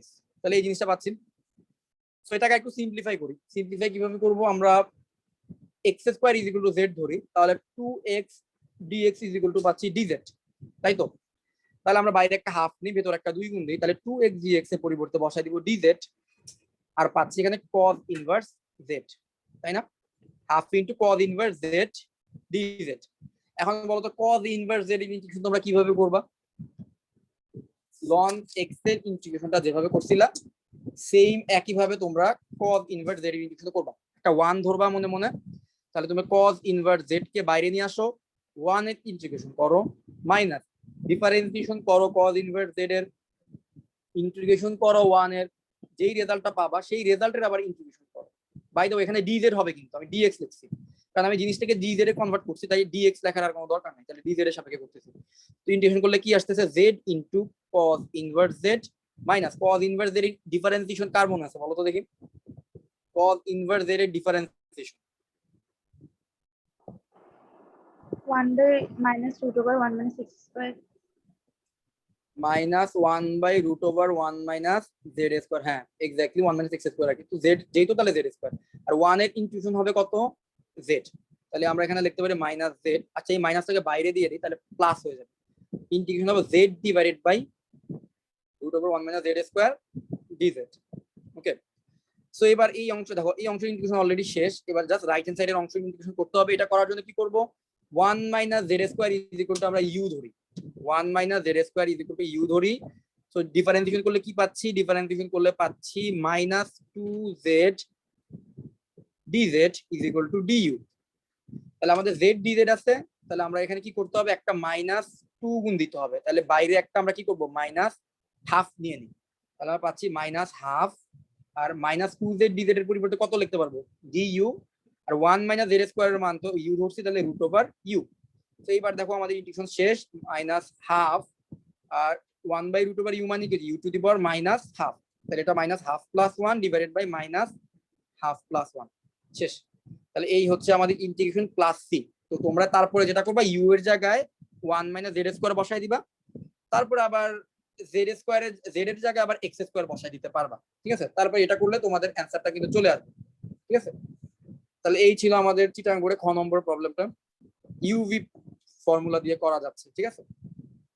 এবার দেখি তারপরের প্রবলেমটা কি। দেখো তারপরের প্রবলেমটা এক্স্যাক্টলি রিপিটেশন, আমি একটু আগে একটা প্রবলেম করছিলাম ওই প্রবলেমটার সাথে পুরোপুরি রিপিট করছে। দেখো প্রবলেমটা একটু পড়ো। এখানে কি বলছে, fx is equal two y, বলছে এই ফাংশন মানে এক নম্বর ফাংশন হচ্ছে fx is equal two y, মানে y is equal two x, sorry fx is equal two x মানে হচ্ছে y is equal two x, এটা হচ্ছে এক নম্বর ফাংশন। আর বলছে 3 নম্বর বক্ররেখা, 3 নম্বর হচ্ছে y square is equal two 7x, এটা হচ্ছে পরাবৃত্ত। তো বলছে কি তাদের দ্বারা আবদ্ধ ক্ষেত্রের ক্ষেত্রফল, মানে এই পরাবৃত্ত আর এই সরলরেখা দ্বারা আবদ্ধ ক্ষেত্রের ক্ষেত্রফল। হুবহু একটা প্রবলেম আমি উপরে করে আসছি, y is equal two x এবং y square is equal two 7x, এটা দ্বারা আবদ্ধ ক্ষেত্রফল। এরকম সিমিলার টাইপের একটা প্রবলেম আমি উপরে করে আসছি। জাস্ট আমরা প্রথমে কি করি, y is equal two x এই ইকুয়েশনের মধ্যে ইনপুট দিই, তাহলে আসবে x square is equal two 7x। ওইখান থেকে ছেদবিন্দু বের করি, ওই রেঞ্জের মাঝখানে পরাবৃত্ত থেকে সরলরেখাটাকে বিয়োগ দিয়ে আমরা ইন্টিগ্রেশনটা করি, মানে আপার ফাংশন থেকে লোয়ার ফাংশন বিয়োগ করি, যেটা উপরে থাকবে সেটা থেকে লোয়ার ফাংশনটাকে বিয়োগ দিয়ে আমরা তাদের মধ্যবর্তী ক্ষেত্রফল কিন্তু বের করছি। ওকে, আচ্ছা, সো এই প্রবলেমটা সলভ তো চিটাং বোর্ডের প্রবলেমটা আশা করি বুঝতে পারছো। সো আজকের জন্য আমরা শেষ একটা প্রবলেম দেখি, তা সিলেট বোর্ড 2019, সিলেট বোর্ড 2019 সাল, ঠিক আছে? তো সিলেট বোর্ড 2019 সালের প্রবলেম, এই প্রবলেমটা একটু দেখি। আজকের দিন হলো শেষ প্রবলেম। সো প্রথমে কি বলছে, fx is equal two cos inverse x, fx is equal two cos inverse x। আচ্ছা আরেকটা ব্যাপার একটু বলি, যে ইন্টিগ্রেশন কিন্তু আমি এখানে আজকে কয়টা করাচ্ছি, আমি ধরো 40 থেকে এখন পর্যন্ত হয়তো 5টা করাইছি, এটা ধরলে 6টা সৃজনশীল হবে। তো বাকি সৃজনশীল গুলো যদি তোমরা নিজেরা বাসায় না দেখো এবং সমস্যা যদি না বের করো, তাহলে আমি ধরে নিচ্ছি যে তোমরা আজকে ক্লাসের কনসেপ্ট দিয়ে তোমরা বাকি প্রত্যেকটা সৃজনশীল তোমরা নিজ থেকে পারতো, তাহলে কিন্তু আমি ইন্টিগ্রেশনের উপর আর কোনো সৃজনশীলের ক্লাস নিব না। তোমাদের উচিত হবে সৃজনশীল যেগুলো দিলাম 20 থেকে 22টা, এগুলো করলেই মোটামুটি বোর্ডে তোমরা কমন পাওয়ার একটা ভালো সম্ভাবনা আছে। তোমরা ওই প্রত্যেকটা সৃজনশীল একটু দেখবা, তোমরা বেসিক ইন্টিগ্রেশন পারো, সবকিছু পড়া হয়েছে, একটু দেখবে এবং সমস্যাগুলো আমাকে একটু বলবা, বললে আমি নেক্সট ক্লাসটা তো তোমাদের সমস্যার উপর বেস করে একটা ক্লাস দিব ইন্টিগ্রেশনে। তাহলে এই ইন্টিগ্রেশনের জিনিসটা রেকর্ডেড থাকলো এবং তোমাদের আর কখনো ইন্টিগ্রেশনে টেনশন করা লাগলো না, কারণ ইন্টিগ্রেশনের ক্লাসগুলো সব রেকর্ডেড আছে এবং টেস্ট পেপার বা বোর্ড কোশ্চেন সলভিংটাও রেকর্ডেড থাকবে। বাট তোমরা যদি না জানো যে সমস্যাটা হবে, আমি আবার ডিফারেন্সিয়াল সৃজনশীল সলভ করতে যাব, বাট ইন্টিগ্রেশনে কিন্তু তোমাদের সৃজনশীল অনেকগুলো প্রবলেম রয়ে যাবে, যে জিনিসটা আমরা ওভারলুক করে ফেলবো, ঠিক আছে? তাই এই সমস্যাটা যেন না হয় তোমরা একটু কষ্ট করে দেখবা কোন কোন সৃজনশীল তোমাদের, ওই 22টা সৃজনশীলের মধ্যে কোন কোন সৃজনশীল তোমাদের প্রবলেম হচ্ছে, এবং সেটা তোমরা আমাকে জানাবা নেক্সট ক্লাসের আগে, তাহলে নেক্সট ক্লাসে আমরা ওইটার বেসিসে ক্লাস নিব। ওকে, আচ্ছা, তো এই প্রবলেমটা দিয়ে শেষ করি। y is equal to cos inverse x, একটা ফাংশন। প্রথমে কি বললো, আচ্ছা এটা তো পুরোটাই ডিফারেন্সিয়েশনের প্রবলেম দেওয়া হয়েছে কাইন্ড অফ, বলছে e to the power sin f of x এর অন্তরজ বের করতে। সো এটা আমরা ডিফারেন্সিয়েশনের ক্লাসে দেখবো কিভাবে করে, এগুলো খুবই ইজি জিনিস। তারপর একটা বলছে যে কি ln y is equal to fx হলে প্রমাণ করো যে 1 - 4x স্কয়ার ইনটু y2, তার মানে বোঝা যাচ্ছে এটা হচ্ছে পর্যায়ক্রমিক অন্তরীকরণের প্রবলেম। y2 মানে হচ্ছে y ফাংশনটাকে দুইবার ডিফারেন্সিয়েশন করলে আমরা এই ধরনের একটা সম্পর্ক আনতে পারবো, এটা ডিফারেন্সিয়েশনের জিনিস। যাই হোক, ওইটা আমরা ডিফারেন্সিয়েশনের চ্যাপ্টারের মধ্যে করব। সো আমরা দেখি লাস্টের কোশ্চেনটা হচ্ছে ইন্টিগ্রেশনের পার্ট। লাস্টের কোশ্চেনটা ইন্টিগ্রেশনের পার্ট, এটা একটু সলভ করার চেষ্টা করি। x into f of x, okay, x into f of x dx বের করতে বলা হয়েছে। তো x হচ্ছে x দিলাম, আর f of x হচ্ছে cos inverse 2x, x into cos inverse 2x integration. তাহলে এটা ইন্টিগ্রেশন করতে বলা হয়েছে, সো এটা আমরা uv দিয়ে করব। ওকে, সো তোমরা আবার লিয়েটটা একটু মিলিয়ে নিবা। লিয়েট অনুযায়ী দেখো ইনভার্স ফাংশনটা হচ্ছে সেকেন্ডে অবস্থান করতেছে, তাহলে ইনভার্স ফাংশনটাকে আমরা u ধরবো, আর x হচ্ছে একটা অ্যালজেব্রিক ফাংশন, বীজগাণিতিক ফাংশন, এটাকে আমরা v ধরবো। তাহলে cos ইনভার্স 2x টাকে বাইরে নিয়ে আসো, x এর ইন্টিগ্রেশন করো, মাইনাস cos ইনভার্স 2x এর ডিফারেন্সিয়েশন করো, x এর ইন্টিগ্রেশন করো, যেই রেজাল্টটা পাবা সেই রেজাল্টের আবার ইন্টিগ্রেশন করো। এটাই ছিল আমাদের uv formula. So uv formula final এখন দেখি এটা দিয়ে করলে কি আসে সবশেষে। সো x এর ইন্টিগ্রেশন কি আসবে, x এর ইন্টিগ্রেশন আসবে হচ্ছে x স্কয়ার ডিভাইডেড বাই 2, তাহলে আমরা পাচ্ছি x square divided by 2 into cos inverse 2x। So এই অংশের cos ইনভার্স 2x শেষ, প্রথম অংশের ইন্টিগ্রেশন শেষ, মাইনাস cos ইনভার্স 2x এর ডিফারেন্সিয়েশন হচ্ছে -1 ডিভাইডেড বাই কত আসবে 1 - 4x স্কয়ার। আবার যদি 2x কে ডিফারেন্সিয়েশন করো তুমি একটা 2 পাবা, সো -2 লিখে দিই একসাথে। আর x এর ইন্টিগ্রেশন হবে x স্কয়ার ডিভাইডেড বাই 2। এবার এই পুরো জিনিসের ইন্টিগ্রেশন করতে হবে, এই পুরো জিনিসের ইন্টিগ্রেশন করতে হবে, তাহলে পাচ্ছি x square divided by 2 into cos inverse 2x minus, যে এই মাইনাস আর এই মাইনাসটা প্লাস দিতে পারি, প্লাস এখানে পাচ্ছি হচ্ছে কত, এই 2 2 কাটা, তাহলে পাচ্ছি x square divided by √1 - 4x square dx।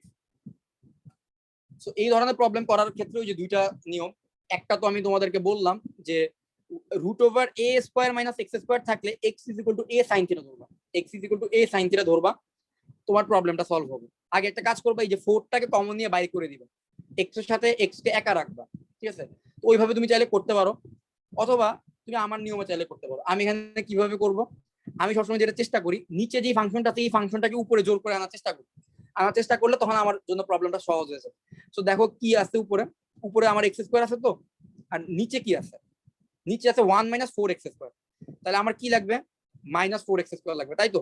So আমি এখানে কি করব, -4 গুণ দিব। তো -4 যেহেতু গুণ দিছে, তাহলে -4 আবার ভাগ দেওয়া লাগবে, তাহলে -1/4। এবার একটা 1 আমি যোগ করব, একটা 1 আমি বিয়োগ করব, বুঝতে পারছো? একটা 1 আমি যোগ করব, একটা 1 আমি বিয়োগ করব, তাহলে নিচের রাশিটুকু কিন্তু আমি নিয়ে আসছি, 1 - 4x স্কয়ার কে কিন্তু আমি উপরে নিয়ে আসলাম, আমি জাস্ট এই কাজটুকু করলাম। সো এবার দেখো -1/4 থাকলো 1/4 এর মতো। এবার যদি আমি গুণ দেই তাহলে কি হবে, নিচের এই অংশটুকু দিয়ে যদি উপরের প্রত্যেকটা অংশকে আলাদাভাবে ডিভাইড করি, আমি পাচ্ছি 1 - 4x square divided by √1 - 4x square minus আর এই -1/4 তো দুইজনের সাথেই গুণ হবে, তাহলে +1/4 1 ডিভাইডেড বাই √1 - 4x² dx। এবার দেখো দুইটা ইন্টিগ্রেশন তুমি পারবা, কিভাবে পারবা? দেখো √1 - 4x² দিয়ে যদি তুমি এই উপরের অংশটুকু কাটাকাটি করো, তাহলে উপরের অংশে আর কি পড়ে থাকবে বলো দেখি? নিচে আছে √1 - 4x², উপরে আছে 1 - 4x², কাটাকাটি করলে কি থাকবে পরে? √1 - 4x²। এক্স্যাক্টলি √1 - 4x², যেটার ফর্মুলা কিন্তু তুমি জানো, যেটা ফর্মুলা তুমি জানো, এই যে সাইন দিয়ে এই ডাইরেক্ট একটা formula x * √a² - x² divided by 2, হ্যাঁ, plus a² divided by 2 sin inverse x by, ওই ফর্মুলাটা ডাইরেক্ট অ্যাপ্লাই করে দিবা। তার আগে একটা কাজ করবা, ওই যে x এর সাথে 4 আছে তো 4টাকে কমন নিয়ে বাইরে করে আনার চেষ্টা করবা, তাহলে এটার ইন্টিগ্রেশন তুমি পারবা। যোগ 1/4 ইনটু, এবার দেখো এই অংশের ইন্টিগ্রেশনও কিন্তু তুমি পারবা। এই অংশের ইন্টিগ্রেশনটা আমাদের কোন ফর্মুলার সাথে ম্যাচ করতেছে দেখো তো, বলো তো? আমরা কি এই এরকম কোন ফর্মুলা শিখছিলাম? √a² - x² এর ইন্টিগ্রেশন, a² - x² ইন্টিগ্রেশন কত ছিল বলো তো? Sine inverse x by a ছিল না, সাইন ইনভার্স x বাই, তাহলে এইটার ইন্টিগ্রেশন কত হবে? সাইন ইনভার্স 4x² কে তুমি চাইলে লিখতে পারো 2x², তাহলে sine inverse 2x divided by 1। আর যেহেতু x এর সহগ হচ্ছে 2, মানে 2x², তাহলে একটা 2 দিয়ে ভাগ দাও, 1/4।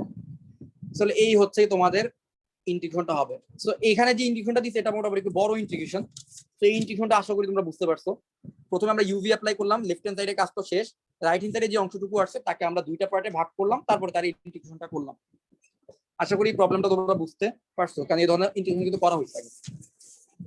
আচ্ছা, এখন তার পরবর্তীতে আর যেহেতু এখানে কোনো প্রবলেম করলাম না তেমন, আর একটা সৃজনশীল একটু দেখি, 47 নম্বরটা একটু দেখি। তো 47 নম্বরে দেখো প্রথম প্রবলেমটা হচ্ছে লিমিটেড প্রবলেম, সো এটা আমরা করব না ইন্টিগ্রেশনের ক্লাসে। দ্বিতীয় প্রবলেমটা আমরা চাইলে করতে পারি, দ্বিতীয় প্রবলেমটা করতে পারি, সিলেট বোর্ড 2019 সাল। এই প্রবলেমটা একটু করার চেষ্টা করি। gx ফাংশনটা হচ্ছে sin x, ঠিক আছে? এখন আমার ইন্টিগ্রেশনটা দিল কি খ নম্বরে? খ নম্বরে ইন্টিগ্রেশনটা দিল 0 থেকে π/2, এটাই আমাদের লাস্ট সৃজনশীল। সো gx sin x, তাহলে gx⁵ মানে হচ্ছে sin x⁵ √1 - gx² মানে হচ্ছে sin x², তার মাথায় আবার কত দিতে, ⁴ dx, ঠিক আছে? তাহলে এই হচ্ছে কি আমার রাশি। আচ্ছা দেখি এটাকে একটু সিম্পলিফাই করি, দেখি আদৌ পারি কিনা। 0 থেকে π/2 sin⁵ মানে কি, sin x⁵ মানে sin⁵x। আর দেখো √1 - sin²x, এটাকে কি লিখতে পারবো আমরা? cos²x, তাই না? তাহলে cos²x, রুট আর cos² কাটাকাটি গেলে কি লিখতে পারবো? শুধু cos x। আর cos এর মাথায় আবার কত আছে? 4, মানে cos⁴ আছে, তাই তো? তাহলে cos⁴x dx। তাহলে এই ধরনের একটা রাশি চলে আসছে। আমার যতটুকু মনে পড়ে আমি এই ধরনের প্রবলেম সলভিং এর ক্ষেত্রে বলছিলাম কি করা লাগে। তোমাদের কারো কি মনে আছে এই ধরনের প্রবলেম আমরা কোন প্রসিডিউরে সলভ করি?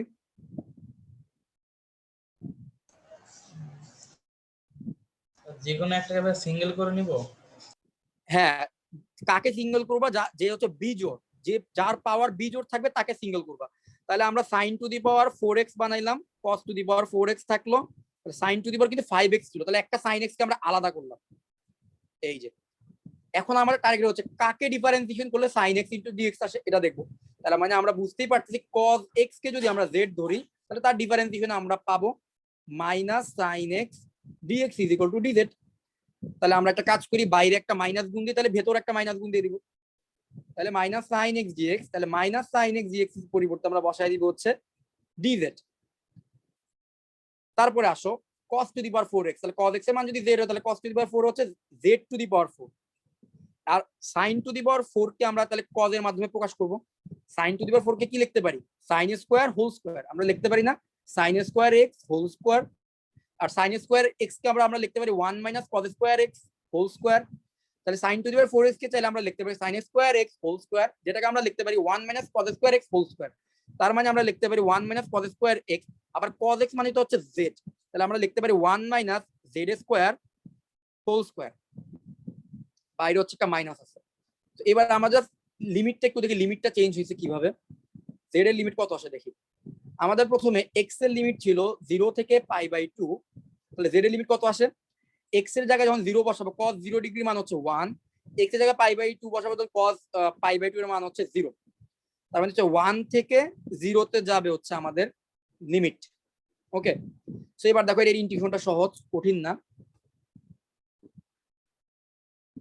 এটার ইন্টিগ্রেশনটা দেখো, এর ইন্টিগ্রেশন আমরা জাস্ট করবো কি 1 minus z square whole square, এটাকে একটু ভাঙাবো। 1 minus z square whole square ভাঙাইলে আমরা পাচ্ছি এ স্কোয়ার মানে 1 square minus 2 z square plus z to the power 4, বাইরে আছে z to the power 4 dz. Integration হচ্ছে, আচ্ছা দেখো একটা জিনিস তোমাদেরকে বলি, এই জিনিসটা দেখো আমি এটা বলছি কিনা জানি না, -1 মাইনাস তুমি যদি 1 থেকে 0 ইন্টিগ্রেশন করো তুমি যা রেজাল্ট পাবা, ওকে, যা রেজাল্ট পাবা তুমি যদি 0 থেকে 1 এর মাঝখানে ইন্টিগ্রেশন করো তুমি তার নেগেটিভ অংশ রেজাল্ট পাবা। তাহলে আমি যদি এই -1 থেকে 0 কে না লিখে 0 থেকে 1 লিখি তাহলে আমার মাইনাসটা না লিখলেও চলবে। আমি যদি লিমিটটাকে উল্টায় দিই তাহলে তার বাইরে একটা মাইনাস চলে আসে। আমার কথা বুঝতে পারছো? লোয়ার লিমিটকে আপার লিমিটের জায়গায়, আপার লিমিটকে যদি লোয়ার লিমিটের জায়গায় নিয়ে আসি তাহলে তার বাইরে একটা মাইনাস চলে আসে। যেহেতু বাইরে আগে থেকে একটা মাইনাস ছিল, আমি যেটা করলাম লোয়ার লিমিটকে আপার লিমিটে নিয়ে গেলাম, আপার লিমিটকে লোয়ার লিমিটে নিয়ে আসলাম। তাইলে সুবিধা যেটা হলো এই মাইনাসটা কাটাকাটি গিয়ে প্লাস হয়ে গেল, কারণ লোয়ার লিমিটকে আপার লিমিট, আপার লিমিটকে লোয়ার লিমিট করলে বাইরে একটা মাইনাস আসে। তাহলে আমি এই মাইনাসটা উঠিয়ে দিলাম এই জন্য। তো এবার দেখো ইন্টিগ্রেশনটা খুবই সহজ, z⁴ গুণ দিলাম, তাহলে z⁴ minus 2 z⁴ 6 plus z⁴ 8। এইবার তার ইন্টিগ্রেশন করতে হবে, কে না পারবে 0 থেকে 1, z⁴ এর ইন্টিগ্রেশন হবে z⁵ মাইনাস z⁵ এর ইন্টিগ্রেশন হবে 2 ইনটু z⁵ প্লাস z⁵ এর ইন্টিগ্রেশন হবে z⁹ তুমি লিমিট বসাও 0 থেকে 1, যে কেউ পারবে 0 আর 1 বসাবা, অ্যানসার একটা আসবে। ঠিক আছে, তো সিলেট বোর্ডের পরের কোশ্চেনটা দেখি। আচ্ছা পরের কোশ্চেনটা আসলে করানোর পিছনে লাস্ট যে ক্ষেত্রফলের প্রবলেমটা ওইটার মধ্যে প্রচুর করছে এই টাইপের প্রবলেম। সো দেখো f(x, y) = x² + y² -16 বলছে f(x, y) = 0 মানে হচ্ছে আর x = 2 সরল রেখা দ্বারা আবদ্ধ ক্ষেত্রের ক্ষেত্রফল। আমি তোমাদের চিত্রটা দেখাই, তোমরা নিজেরা মনে করতে পারবে আশা করি। x² + y² -16 = 0 বলছে এইটা, আর x = 2 দ্বারা আবদ্ধ ক্ষেত্রফল x² + y² = 16। এটা কার সমীকরণ বলতে পারবা?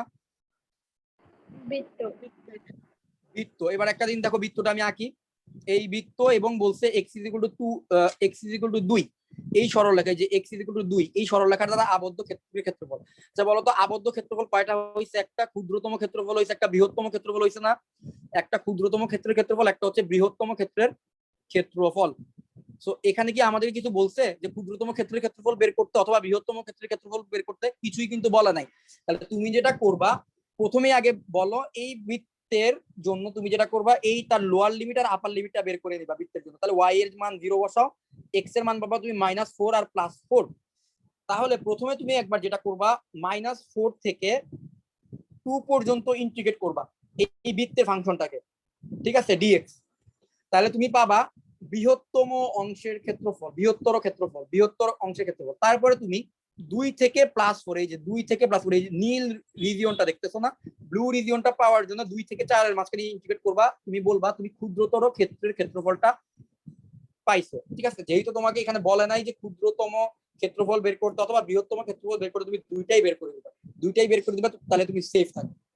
তো এই প্রবলেমটা আমার মনে হয় না করানোর কিছু আছে, কারণ এই সিমিলার টাইপের প্রবলেম আমি মনে হয় লাস্ট দুইটা ক্ষেত্রফলের ক্লাসে প্রচুর করাইছি, সিমিলার টাইপ বৃত্ত দিয়ে করাইছি, উপবৃত্ত দিয়ে করাইছি। তো আশা করি এই প্রবলেমটা তোমরা বুঝতে পারছো। তো আজকের ক্লাসটা তাহলে আমি এখানেই শেষ করব। তো তোমাদের কাছে আমার কথা হচ্ছে, রিকোয়েস্ট হচ্ছে একটাই, তোমরা একটু বাসায় গিয়ে অবশ্যই ইন্টিগ্রেশনের বাকি সৃজনশীলগুলো সলভ করার চেষ্টা করবা। সমস্যাগুলো গ্রুপে একটু জানাবা। তোমরা যদি তোমাদের সমস্যা জানাও অন্যরা হয়তো বা ইন্সপায়ার হবে, নিজেরা একটু প্রবলেমগুলো দেখবে। ঠিক আছে, সমস্যাগুলো একটু গ্রুপে জানাবা, না হলে যেটা হবে যে জিনিসটা চাপা পড়ে যাবে, তোমাদের প্রবলেমগুলো এখন সলভ করা যাবে না, তখন হয়তো বা শেষ মুহূর্তে তোমাদের জন্য একটা প্রেশার হবে। বাট এখনই যদি সবকিছু গোছানো থাকে, সবকিছু সলভ করা থাকে, তাহলে তোমাদের জন্য পরীক্ষার আগে খুব রিল্যাক্স লাগবে, সৃজনশীল গুলো প্র্যাকটিস থাকবে, সবকিছু সব ইজি লাগবে। ঠিক আছে, তো আজকের ক্লাস তাহলে এই পর্যন্তই। তো তোমরা বাসায় একটু চেষ্টা করো, বাকি যে সৃজনশীল গুলো সেগুলো একটু নিজেরা চেষ্টা করো। ঠিক আছে।